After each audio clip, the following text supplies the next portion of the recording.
Olá, amigos do canal! Estamos de volta aqui mais uma vez para falar sobre Copa do Mundo.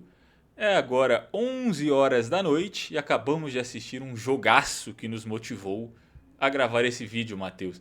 A grande favorita Espanha está desfilando seu futebol e humilhou o fraquíssimo Uruguai, foi não? Fala Bruno, fala galera. Olha, eu não sei dizer, talvez a galera pode comentar aqui embaixo, mas eu acho que o Bruno viu outro jogo, hein? Porque pra mim aqui a Espanha fez um jogo nada mais do que ok e até teve que contar com uma ajuda do Muslera para conseguir a vitória. É bem verdade que o empate já classificava a Espanha na primeira colocação, mas para uma seleção que chegou com ares de favorita, ter esse desempenho que teve num grupo. Dá para dizer tranquilo, tendo em vista o baixo desempenho do Uruguai, dá para classificar como decepcionante. Ah, sim, com certeza. Eu falei aqui brincando, caso alguém não tenha assistido o jogo e realmente vai acreditar no que eu falei. Assim, tenebroso esse jogo, um dos piores jogos que eu assisti até agora na Copa do Mundo, com certa tranquilidade. Assim, os dois times tecnicamente muito mal, errando passes simples, não conseguindo criar jogadas de gol. A Espanha, como você disse, acho que a fase de grupo como um todo é péssima. Chegou com o status de uma das duas favoritas. Todo mundo falava ela ou a França e colocava ainda a Argentina na conversa por causa do título no último Mundial. Mas a Espanha era uma das duas grandes favoritas. E a verdade é que em nenhum momento, nos 200 e... deixa eu fazer a conta. 270 minutos que jogou até aqui de futebol, assim, eu acho que não teve 10 minutos bons da Espanha, pelo menos que eu assisti. É um time que não ganhou de Cabo Verde, é um time que ganhou do Uruguai por causa de um frango do Muslera. Tirando isso, conseguiu uma bola na trave acho que estava nos acréscimos já do segundo tempo, quando o Uruguai tinha mandado todo mundo lá para frente. Mas é um time que não consegue criar chances de gol. Lembra muito aquela Espanha de Luiz Henrique, ou a Espanha dos últimos anos que a gente viu fracassando em mundiais, que é um time que mantém a posse de bola, toca passes laterais, mas não consegue ser incisiva. Tinha conseguido com o Yamal e Nico Williams nos últimos anos mudar essa característica, ter dois jogadores que driblavam, que iam para cima, que geravam chances de gol. Mas assim, o Yamal foi titular nos últimos dois jogos, consegue alguns dribles, mas tá abaixo ainda. Eu acho que nem perto do jogador que a gente viu no Barcelona. Não só por questões físicas, eu acho que também taticamente na Espanha ele não tem produzido tanto quanto ele produz no Barcelona. E o Nico Williams entrou já no finalzinho do jogo também, não fez nada. E a verdade é que sem esses dois jogadores, a Espanha me parece um tanto quanto inofensiva. No ataque, pelo menos, não consegue criar nada. Sabe? Dependendo de Dani Olmo, Oyarzabal, sabe? Não é o jogador que você quer que seja decisivo no mata-mata de Copa do Mundo. Pois é, eu acho que, como você disse, a Espanha sem esses dois jogadores de lado de campo, né, perde muito e eu acho que a visão geral da galera de ter a Espanha como uma seleção favorita à Copa do Mundo passa muito por esses dois nomes. Se for com o time que jogou contra Cabo Verde, começou. Se aquele fosse o time da Espanha e ponto. Se não tivesse Yamal, não tivesse Nico Williams para entrar. Eu não colocaria como um dos favoritos à Copa.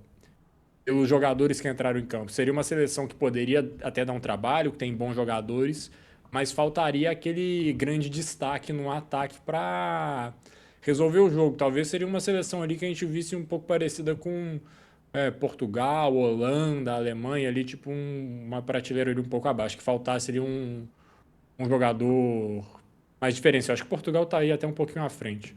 Mas decepcionante o começo da Espanha nessa Copa do Mundo. Conseguiu passar em primeiro, que eu acho que dá uma tranquilizada, vai pegar um adversário ali um pouco mais tranquilo. Se eu não estou enganado, a Espanha já pega um segundo colocado, que vai ser do grupo da Argentina.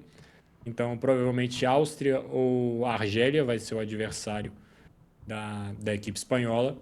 Mas se ela quiser ter vida longa no mata-mata, precisa jogar muito melhor do que vem jogando e torcer para os seus principais jogadores de ataque se recuperarem, né? O Yamal, você comentou, a gente não sabe até que ponto ele está sentindo que a lesão está prejudicando o estilo de jogo dele, mas o fato é que ele não está tão bem quanto vinha na temporada com o Barcelona. E o Nico Williams não foi titular em nenhum momento da Copa até aqui.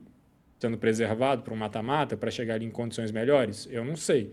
Mas a verdade é que a Espanha tem que evoluir muito, tendo em vista o que a gente está acompanhando no Mundial. Se não melhorar, se não tivesse jogadores, vai voltar para casa mais cedo do que estava pretendendo. Exato, e é o que eu falei. Pra mim, o Uruguai e Espanha foi o pior jogo dessa Copa que eu assisti, tecnicamente. Eu não tô falando que é porque tava muito travado, são duas equipes que conseguiram se defender muito bem. Não, eram 22 jogadores errando quase tudo que tentaram. Assim, o Yamal, eu acho que ele tá pegando a bola muito lá atrás. Você vê as jogadas dele, ele muito bem marcado, consegue dribles, consegue enfileirar jogadores, ele recebe a bola, dribla, passa por um, passa por dois, passa por três, você vai ver ele está antes do meio de campo ainda. Sabe? Então ele está tendo que buscar a bola lá atrás, ele dribla dois, três e ele não chegou nem na metade do campo.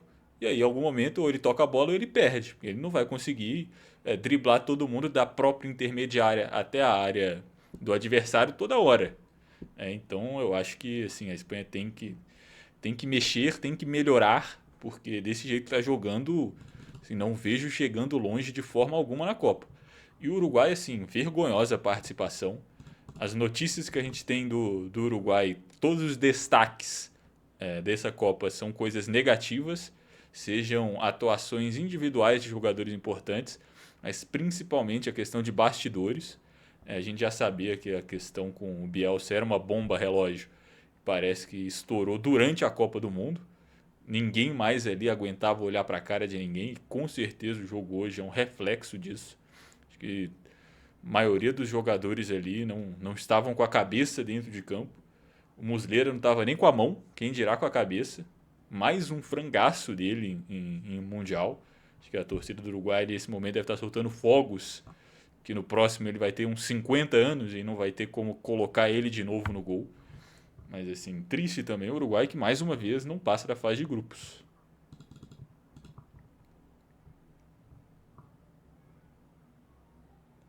Pois é, o Muslera que saiu do intervalo, né? Substituição atípica. A gente não vê goleiros sendo substituídos ao longo do jogo, salvo lesões, né? E sobre o clima do Uruguai, assim, tá tão feio que se saiu a notícia aqui de hoje para amanhã, de que teve quebra-pau, de que saíram na mão no vestiário do Uruguai, acho que ninguém vai ficar surpreso, assim, tipo, talvez a gente goste porque a gente curte uma treta ali de ver essas notícias, assim, mas fala, nossa, eu não esperava que isso pudesse acontecer, eu acho que ninguém teria essa reação. Sorte do E o Valverde que Uruguai foi treinou uma na bagunça temporada, né? nessa Copa do Mundo, sai sem ganhar nenhum jogo. Falando no Valverde que você citou aí, substituído no meio da partida. Ele que é para mim o principal jogador dessa geração uruguaia, então assim mostra como o clima estava ruim, ele tenha sido um dos que estava mais destacados nessa questão extracampo do Uruguai que você comentou. Então assim, uma participação patética, vai ser o pior sul-americano, né? Porque o Paraguai tá com a vaga praticamente garantida, tá com 4 pontos no seu grupo. O Equador também conseguiu passar, Brasil e Argentina também se classificam. Então, o Uruguai pode ser o único sul-americano que vai ficar de fora. Com certeza tem muito a repensar o Uruguai mais uma vez. Eu acho que é a mesma conversa desde 2014 para o Uruguai. E falando em papelão, Matheus, para mim outra seleção que assim, teve uma participação vergonhosa nessa rodada, não pelo que fez dentro de campo, mas fora, foi a Noruega, com essa postura covarde assim, de mandar reservas a campo, disputando a liderança do grupo, claramente num sinal que dizia: eu não acredito que eu consigo ganhar da França, então eu aceito que eu sou o pior, vou descansar meus jogadores para o mata-mata. Assim, psicologicamente, para mim, essa decisão já é um golpe. Os jogadores verem assim: esses caras não confiam em mim. Exato, a verdade é que a Noruega pipocou para a França, poderia até dar trabalho com os seus titulares. A França é mais seleção? É mais seleção, mas futebol a gente sabe que é imprevisível. Primeira bola de ataque da Noruega, o Haaland faz 1-0. Será que a França ia ter toda a calma, toda a tranquilidade, a confiança que teve ao longo do jogo, vantajoso nessa rodada? Eu não sei. O técnico da Noruega não quis nem arriscar essa possibilidade. Então, ficou feio. A Noruega acho que tremeu para a França, a verdade é essa. E torcerei muito para a Costa do Marfim eliminar a Noruega na próxima fase, pensando assim: ah, não, vamos ver aqui, segundo tá bom para a gente, um confrontinho ali que pode não ser dos piores. Noruega e Costa do Marfim nos 16avos. Vou torcer muito para a seleção africana que eles mandem os noruegueses para casa para eles não fazerem essa vergonha de novo. Exato, eu sou o Kessié, eu sou o Diomandé, eu sou o Diallo. Lembrando que, inclusive, quem passar dessa Costa do Marfim e Noruega enfrenta o vencedor de Brasil e Japão, que a gente vai gravar um vídeo específico que vai sair hoje mais tarde, neste sábado que você está assistindo. Se você está assistindo no domingo, o vídeo já está no canal, né? Então clica aí para conferir, aproveita e se inscreve, né? Porque se você não viu o vídeo é porque você não é inscrito. Se você não é inscrito, você está comendo mosca. Então se inscreve aí, para não perder mais conteúdos dessa Copa do Mundo. Outra 16 avos de final, não sei nem se é assim que fala. Outro confronto dessa fase que já foi definido.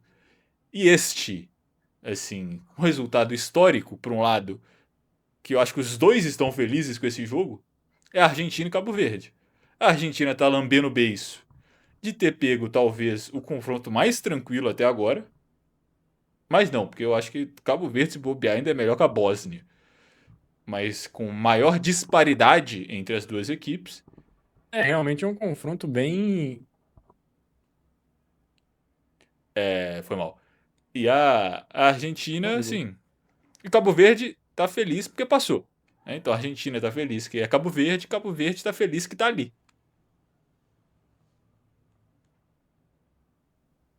Por aí, Cabo Verde já fez história nessa Copa, se voltar para casa mesmo tomando uma goleada da Argentina, já vai ter cumprido seu papel. Talvez, olhando para esse grupo, todo mundo pensava que iria ter uma participação parecida com o Iraque, mas foi bem além disso. E a Argentina pode até pensar assim, que talvez seria até uma certa soberba, entrar de salto alto, mas